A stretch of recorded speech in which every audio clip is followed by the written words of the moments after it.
बिस्मिल्लाहिर्रहमानिर्रहीम। अस्सलाम वालेकुम स्टूडेंट। सेकेंड ईयर आपकी बायोलॉजी के चैप्टर नंबर 20 का ऑनलाइन लेक्चर नंबर 2 है बेटा, और आपका टॉपिक है कंपोजिशन ऑफ क्रोमोसोम्स। कि क्रोमोसोम में क्या क्या चीज़ें होती हैं। Chromosomes are composed of DNA and protein. Most are about 40% DNA. ज़्यादातर प्रोटीन जो होती हैं उसमें 40% डीएनए होता है एंड 60% प्रोटीन। पहली बात हमें पता होना चाहिए कि क्रोमोसोम में क्या क्या चीज़ें हैं। डीएनए है और प्रोटीन है।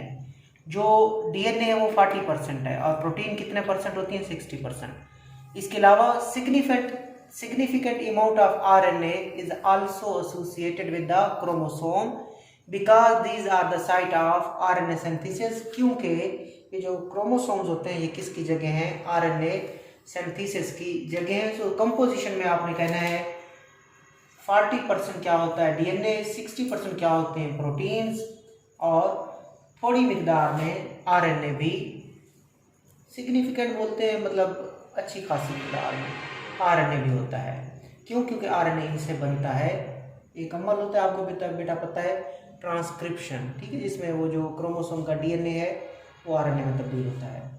DNA of A chromosome is one very long. अब डीएनए क्या है, आपको पता है कि डबल स्ट्रैंडेड होता है, डबल स्ट्रैंडेड होता है, डबल धागे होते हैं। ये वेरी लॉन्ग है, डबल स्ट्रैंडेड फाइबर है that extend unbroken through the entire length of the chromosome. एक क्रोमोसोम होता है, उसकी पूरी लंबाई में ये डीएनए चलता है, उसकी पूरी लंबाई में ये अनब्रोकन चलता है। सो आपने क्या सीखा, डीएनए आपने कहा जो क्रोमोसोम का होता है वो डीएनए वेरी लॉन्ग होता है, डबल स्ट्रैंडेड फाइबर होता है और एक्सटेंड करता है unbroken through the entire length of the chromosome. A typical human chromosome contain about 140 million or 1.4 into 10 power 8 nucleotide in its DNA। ये MCQs है बेटा कि एक जो क्रोमोसोम होता है इंसान का, जो एक क्रोमोसोम होता है उसमें 140 मिलियन न्यूक्लियोटाइड्स होती हैं। 140 मिलियन न्यूक्लियोटाइड्स होती हैं सिर्फ एक क्रोमोसोम के अंदर। 1.4 into 10 power 8 न्यूक्लियोटाइड इंसान के एक क्रोमोसोम में होती हैं। The amount of information one chromosome contain would fill about 280 printed books of 100 pages each if each nucleotide correspond to a word and each page had 500 words on it। इसको समझना है। आपने कहा इंसान का जो टिपिकल क्रोमोसोम होता है उसमें 140 मिलियन न्यूक्लियोटाइड्स होती हैं। फिर आगे हमने कहा कि जो क्रोमोसोम्स होता है उसके पास कितनी मालूमात होती हैं। तो इसके लिए उसने कहा कि जो the amount of information one chromosome contain would fill about 280 printed books. कि क्रोमोसोम्स के पास इतनी मालूमात हैं कि वो 280 किताबें में आ सकती है। 280 प्रिंटेड बुक्स उसकी बन सकती हैं और हर किताब के कितने सफ़े होंगे, 1000 सफ़े होंगे, ठीक है। If each nucleotide correspond to the one word and each page had about 500 words on it। So एक न्यूक्लियोटाइड अगर किसके बराबर हो बेटा, एक वर्ड के बराबर हो, एक लफ्ज के बराबर हो, और फिर एक पेज के ऊपर कितने वर्ड्स हों, 500 वर्ड्स हों, तो इस तरह की 1000 पेजेस की एक किताब बनेगी और टोटल किताबें 280 बनेगी। तब जाके आप कवर कर सकते हो एक क्रोमोसोम के पास जो क्या होती है बेटा, इंफॉर्मेशन होती है। आगे चलते हैं। Further more if the strand of the DNA from single chromosome were laid out in a straight line it would be about 5 centimetre long. उसने कहा अगर हम एक ही क्रोमोसोम से डीएनए निकालें और उसको एंड टू एंड मिलाते जाएं तो उसकी लंबाई कितनी बनेगी, 5 सेंटीमीटर बनेगी। तो ये ज्यादातर क्या थे बेटा, आपके एमसीक्यूज हैं। तो fitting such a strand into small space of nucleus is nature's marvel and that's only one of 46 chromosome.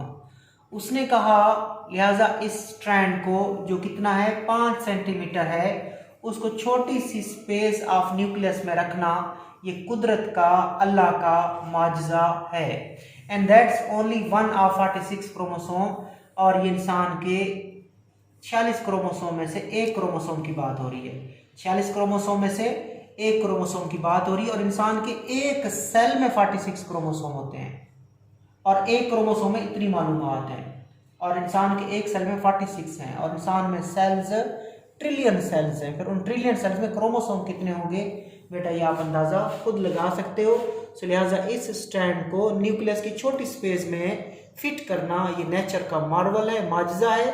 और ये तो सिर्फ 46 क्रोमोसोम में से एक क्रोमोसोम की बात हो रही है। In the cell however DNA is coiled allowing it to fit into a much smaller space than would otherwise be possible। उसने कहा कि फिर छोटी स्पेस में डीएनए कैसे आ जाता है बेटा, कायल करने की वजह से। ये डीएनए कायलिंग करता है, सुपर कायलिंग करता है, तब जाके डीएनए उस न्यूक्लियस की छोटी सी स्पेस में आ सकता है, वरना ना आता, वरना मुमकिन ना होता। If we gently disrupt eukaryotic nucleus, अगर हम क्या करें, यूकैरियोटिक न्यूक्लियस को जेंटली डिसरुप्ट करते हैं, and examine the DNA with an electron microscope, और डीएनए को एग्जामिन करते हैं इलेक्ट्रॉन माइक्रोस्कोप से, we find that it resemble string of bead, तो हमें ऐसे लगता है जैसे तस्बीह के दाने हैं। सो अगर हम यूकैरियोटिक सेल के न्यूक्लियस को जेंटली डिसरुप्ट करें और उसको इलेक्ट्रॉन माइक्रोस्कोप से ऑब्जर्व करें, तो हमें ऐसे दिखाई देता है जैसे कि एक स्ट्रिंग ऑफ बीड है।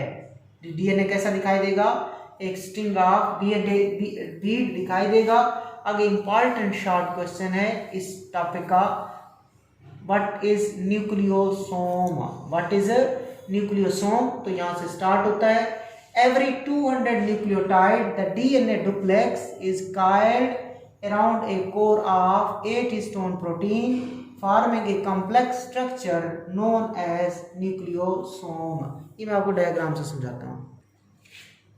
ये बेटा हिस्टोन प्रोटीन है, आपको समझाने के लिए मैंने स्केच बनाया है। हिस्टोन प्रोटीन है और ये जो डबल स्टैंडर्ड है, ये क्या जा रहा है, डीएनए जा रहा है। अब हमने न्यूक्लियोसोम की तारीफ करनी है कि तकरीबन हर 200 न्यूक्लियोटाइड के बाद, ये न्यूक्लियोटाइड्स हैं, हर 200 न्यूक्लियोटाइड के बाद जो डीएनए का धागा होता है वो हिस्टोन प्रोटीन के गिर्द बल खाता है और एक राउंड स्ट्रक्चर बनाता है। इस राउंड स्ट्रक्चर का नाम न्यूक्लियोटाइड है, न्यूक्लियोसोम है बेटा, सॉरी न्यूक्लियोसोम है। उसको फिर 200 न्यूक्लियोटाइड के बाद ये डीएनए का मॉलिक्यूल फिर हिस्टोन प्रोटीन के गिर्द क्या करता है, कायल करता है और एक राउंड स्ट्रक्चर बनाता है। इस स्ट्रक्चर का नाम भी न्यूक्लियोसोम है। सो एवरी 200 न्यूक्लियोटाइड, हर 200 न्यूक्लियोटाइड के बाद डीएनए डुप्लेक्स, डीएनए के दो धागे, इज काइल्ड अराउंड, बल खाते हैं, a core of 8 histone protein, 8 histone protein के गिर्द, forming a complex structure known as nucleosome. आगे चले, unlike most protein which have an overall negative charge, histone protein are positively charged due to an abundance of the basic amino acid such as arginine and lysine amino acids. ठीक है बेटा, दूसरी जो proteins होती हैं ना बेटा, दूसरी जो प्रोटीन्स होती हैं उनके ऊपर आमतौर पर नेगेटिव चार्ज होता है। अदर प्रोटीन के ऊपर, ज़्यादातर प्रोटीन्स के ऊपर ज़्यादातर नेगेटिव चार्ज होता है। ये जो हिस्टोन प्रोटीन्स हैं इनके ऊपर पॉजिटिव चार्ज है। ठीक है, और इनके ऊपर पॉजिटिव चार्ज क्यों है, क्योंकि इनके अंदर बड़ी मिकदार में अमाइनो एसिड मौजूद होते हैं। एक का नाम अर्जिनिन है और दूसरे का नाम लाइसिन है। सो अर्जिनिन और lysine they are the basic amino acid, ये बेसिक अमाइनो एसिड्स हैं। अर्जिनिन और लाइसिन ये बेसिक अमाइनो एसिड्स हैं और इन बेसिक अमाइनो एसिड की अबंडेंस की वजह से ये जो आपकी हिस्टोन प्रोटीन है इसके ऊपर कौन सा चार्ज आ जाता है, पॉजिटिव। बाकी most of the protein they have negative charge. आगे चलें, they are thus strongly attracted to negatively charged phosphate group of the DNA। तो ये जो हिस्टोन प्रोटीन है इसके ऊपर पॉजिटिव चार्ज, और जो डीएनए है उसमें जो फॉस्फेट होता है, क्या होता है बेटा, फॉस्फेट होता है, उसके ऊपर कौन सा चार्ज होता है, नेगेटिव। इस तरह इनकी अट्रैक्शन बढ़ जाती है। हिस्टोन प्रोटीन के ऊपर पॉजिटिव चार्ज, डीएनए में मौजूद फॉस्फेट के पास नेगेटिव चार्ज, तो इनकी अट्रैक्शन आपस में बढ़ जाती है। ठीक हो गया। So histone protein are thus strongly attracted to negatively charged phosphate group in the DNA। DNA में जो phosphate group है उसके ऊपर नेगेटिव चार्ज है, उसी की वजह से ये जो हिस्टोन प्रोटीन है they are strongly attracted to the negatively charged phosphate group of the DNA। The histone core thus act as a magnetic farm। ये जो हिस्टोन प्रोटीन है ये मैग्नेटिक फार्म या मैग्नेटिक फील्ड का काम करती है। that promote and guide coiling of the DNA। इस तरह डीएनए उसके गिर्द क्या करता है, कायल करता है। क्योंकि उसके ऊपर पॉजिटिव चार्ज है, डीएनए में फॉस्फेट के ऊपर नेगेटिव चार्ज है, लिहाजा डीएनए क्या करता है, उसके गिर्द कायल होता जाता है। हिस्टोन प्रोटीन पे पॉजिटिव, डीएनए में मौजूद फास्फेट के ऊपर नेगेटिव, तो डीएनए रैप कर जाता है, कायल कर जाता है around the histone protein. Further coiling occur, तो मजीद कायलिंग, ये कायलिंग की इसके अलावा भी कायलिंग होती है। When the string of nucleosome wraps up into higher order coils which is known as super coiling. ये सिंपल कायलिंग थी, उसके बाद सुपर कायलिंग भी होती है, जिसमें आपने क्या कहना है कि फर्दर कायलिंग अक्कर, मजीद कायलिंग भी होती है। When the string of nucleosome, जब जो न्यूक्लियोसोम है उसकी जो स्ट्रिंग है रैप इनटू हायर ऑर्डर कायल, वो ज्यादा रैप करती है, ज्यादा कायलिंग करती है, तो उसको क्या कहते हैं, हम सुपर कायल कहते हैं। इस टॉपिक का बेटा दूसरा जो इम्पोर्टेंट शार्ट क्वेश्चन है वो अक्सर पूछते हैं, write the difference between heterochromatin and euchromatin. So इस टॉपिक का सेकंड इम्पोर्टेंट शार्ट क्वेश्चन है the difference between heterochromatin and euchromatin. Highly condensed portion of the chromatin are called heterochromatin. ठीक है बेटा, जो क्रोमाटिन होता है बेसिकली ये पतले पतले धागे होते हैं, और ये तब होते हैं जब सेल तकसीम नहीं होता, जब सेल इंटरफेज में होता है, जब सेल डिवाइड नहीं हो रहा, तो उस टाइम जो जेनेटिक मटेरियल है वो फाइन थ्रेड के स्ट्रक्चर में है, उसका नाम क्रोमाटिन होता है। तो अगर वो क्रोमाटिन जो है वो हाईली कंडेंस्ड पोर्शन जो उसका होता है उसको हम हेट्रोक्रोमाटिन कहते हैं। एमसीक्यूज भी है और शॉर्ट भी है कि highly condensed portion of the chromatin is called heterochromatin. Chromatin का हाईली जो कंडेंस्ड पोर्शन है, गाढ़ा हिस्सा है, उसका नाम हेट्रोक्रोमाटिन है। Some of these portion remain permanently condensed. Heterochromatin के कुछ हिस्से क्या करते हैं, वो हमेशा के लिए कंडेंस रहते हैं, so that there DNA is never express, या इनका डीएनए कभी भी एक्सप्रेस नहीं हो सकता। अगर कंडेंस जो क्रोमाटिन है उसका हाईली कंडेंस हिस्सा हेट्रोक्रोमाटिन कहलाता है, और जो हेट्रोक्रोमाटिन है इसके कुछ हिस्से मुस्तकिल तौर पर परमानेंटली कंडेंस रहते हैं, और जो क्रोमाटिन परमानेंटली कंडेंस रहे वो अपने आप को एक्सप्रेस नहीं कर सकता, मतलब उस डीएनए से मैसेंजर आरएनए नहीं बन सकता, मैसेंजर आरएनए से फिर प्रोटीन नहीं बन सकती, लिहाजा वो नेवर एक्सप्रेस होगा। आगे चलते हैं, यूक्रोमाटिन ऑपोजिट बोलना है। The remainder of the chromosome और क्रोमाटिन इज कॉल्ड यूक्रोमाटिन। बकिया क्रोमोसोम या बकिया क्रोमाटिन क्या कहलाता है, यूक्रोमाटिन। हेट्रोक्रोमाटिन के बाद बकिया क्रोमोसोम या क्रोमाटिन क्या कहलाता है, यूक्रोमाटिन कहलाता है। It is condense only during cell division. ये कंडेंस होता है सेल डिवीजन में, बकिया टाइम में, बाकी टाइम में ये कंडेंस नहीं होता, वो तो तकरीबन कंडेंस पड़ा रहता है, एक्सप्रेस नहीं कर सकता। ये कंडेंस होता है, लेकिन कब कंडेंस होता है, सिर्फ सेल डिवीजन में। ठीक है, when compact packaging facilitate the movement of the chromosome, जब इनकी कंपैक्ट पैकेजिंग होती है, करीब करीब क्रोमाटिन आ जाते हैं, तब ये कंडेंस होता है और उससे हेल्प मिलती है to the movement of the chromosome. जबकि बकिया टाइम में क्या करेगा, सेल डिवीजन के दौरान ये कंडेंस होगा। बकिया टाइम में क्या होगा, at all other time euchromatin is present in an open configuration.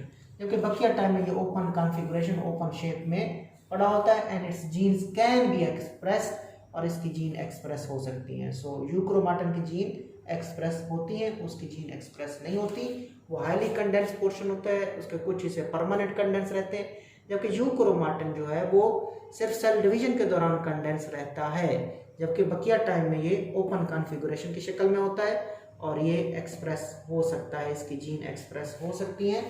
The way chromatin is packaged when cell is not dividing is not well understood beyond the level of nucleosome, and it is a topic of intensive research. The way chromatin is packaged when cell is not dividing is not well understood beyond the level of nucleosome। कि जो chromatin है जब cell तकसीम नहीं हो रहा तो उसमें ये क्रोमाटिन कैसे पैकेज्ड होता है वो आप न्यूक्लियोसोम के लेवल से ज़्यादा नहीं समझ सकते। हमें फ़िलहाल न्यूक्लियोसोम तक समझ आइए, और ये जो टॉपिक है इंटेंसिव रिसर्च का टॉपिक है कि इस पर तहकीक होनी चाहिए, और हमें न्यूक्लियोसोम के बाद भी जो पैकेजिंग वगैरह है उसके बारे में भी तहकीक करनी चाहिए। फिलहाल हमने न्यूक्लियोसोम तक देखा है। अल्लाह हाफिज़।